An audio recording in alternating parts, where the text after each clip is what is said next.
This is the AMYET V9-G60. It smooths out busted pavement and loose gravel in a way that keeps my shoulders relaxed, and it has enough punch that I can twist my right hand and slip into city traffic without feeling like I am holding anyone up. I would put this in the fat tire electric bike category with a bicycle motocross meets cafe racer attitude. It is best for riders who want comfort and control on mixed surfaces, who deal with hills or haul a backpack or groceries, and who care more about stability and range than having the lightest frame. If you need to carry a bike up long staircases every day, this is probably not your match. If you want something that feels sturdy, planted, and easy to live with, it makes a lot of sense. The design does not feel delicate. The frame is steel alloy, and it has a long bench seat that invites a relaxed riding posture. The tires are 20 by 4-inch fat tires, and they are the feature I notice most while riding. They grip loose stuff like gravel and sand better than a narrow tire, and they take the edge off potholes and curb cuts. On pavement they hum more than skinny tires, which I actually like because the sound reminds me I have traction to spare. The wheels are solid alloy with no spokes, which makes cleaning fast and eliminates any stress about spoke tension. Up front is a bright headlight and out back are turn signals, and the wiring is tucked neatly so nothing snags. The handlebar layout is simple. I have a half-twist throttle on the right, pedal assist controls by my thumb, and a large liquid crystal display in the center that I can read at a glance even in bright sun. The bench seat leans firm. For short trips I am fine. When I stretch into longer rides I start thinking about a seat pad. Setup was straightforward. The bike arrives mostly assembled.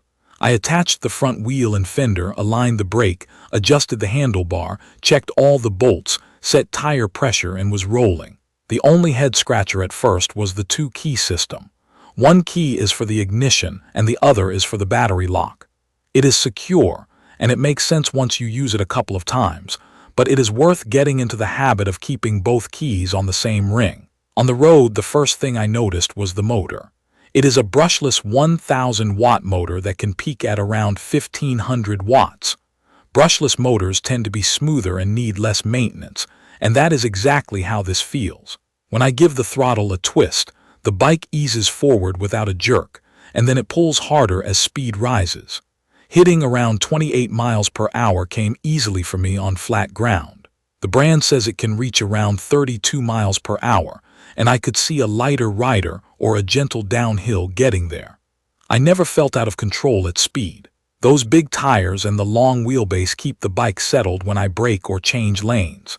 There is dual suspension, with shock absorption at the front and the rear, and it is not just a buzzword. Cracks, brick, and cobblestone feel more like texture than obstacles. My wrists and lower back thank me after a full day of errands. Pedal assist has 3 levels, and each one is distinct. Level 1 feels like a steady tailwind. Level 2 is my sweet spot for cruising because I still feel like I am riding a bike, but the motor does the heavy lifting on hills. Level 3 is the easy mode for headwinds, long climbs, or when I just want to relax. The 7-speed gear system shifts cleanly and lets me keep cadence balanced with the motor at all times.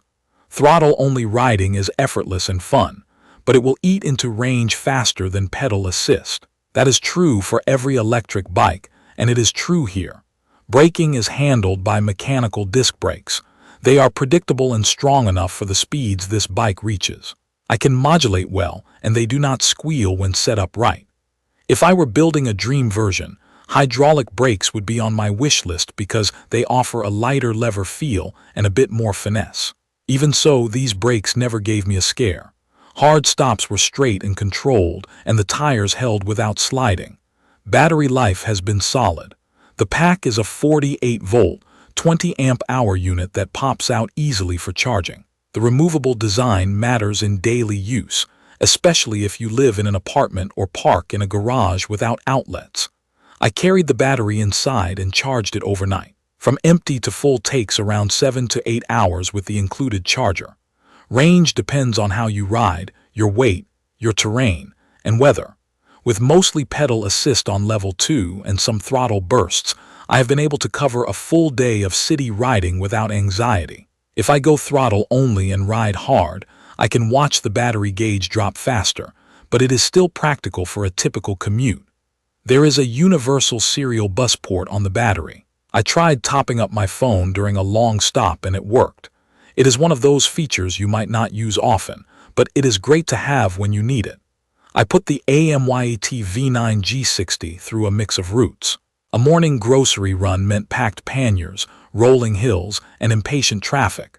The bike's torque made starts at intersections stress-free, even with weight on the rear. On a lunch break, I took a detour through a park with crushed gravel. The fat tires floated over it with no loose feeling, and the dual suspension kept the chatter down. Later, I crossed a stretch of cobblestone that usually beats me up on a regular bike. With this setup, I felt the texture but not the punishment. After sunset, the headlight was bright enough to see potholes in time, and the turn signals made me more visible when I signaled a lane change. None of that felt gimmicky. It just made the ride calmer. For a longer weekend route, I followed a river path that switches between asphalt, hard-packed dirt, and some rougher patches near construction. Pedal assist level 2 kept my pace steady without draining the battery, and when the path opened up, I used the throttle to accelerate to cruising speed quickly. Crosswinds did not push me around much. The bike has a planted feeling that builds confidence for newer riders, and it stays fun for someone like me who has tried a lot of electric bikes. I will call out the weight. At around 84 pounds, this is not a bike I want to carry up multiple flights of stairs. I roll it into a garage or lock it at street level. Once it is moving, the weight disappears because of the motor, but off the bike you will notice it. Little touches add up. The liquid crystal display is big, readable in direct sun, and shows the information I actually care about without burying it in menus. The controls on the bar are intuitive. I can tap assist up or down without looking. The half-twist throttle is comfortable on longer rides because I can rest my wrist and add power with a small movement. The wiring is routed cleanly, and the whole bike feels solid, with tidy welds and paint that has held up to a few bumps and rubs. I did not hear rattles on rough pavement. The long bench seat gives me room to shift position, which helps on extended rides, even if the padding leans firm. I would add a seat cover if I were commuting long distance every day. Who is this for? If you want a fast, comfortable fat-tire electric bike for city streets, park paths, and light trails, the AMYET V9-G60 delivers. It has the motor strength for real hills, the range for a day out, and the stability to keep newer riders relaxed. If you want the latest fancy tech features or the lightest frame, look elsewhere. If you plan to carry a bike upstairs regularly, the weight will be a chore. If your priority is a dependable, fun ride that feels under control on rough ground and steady at higher speeds, this one fits.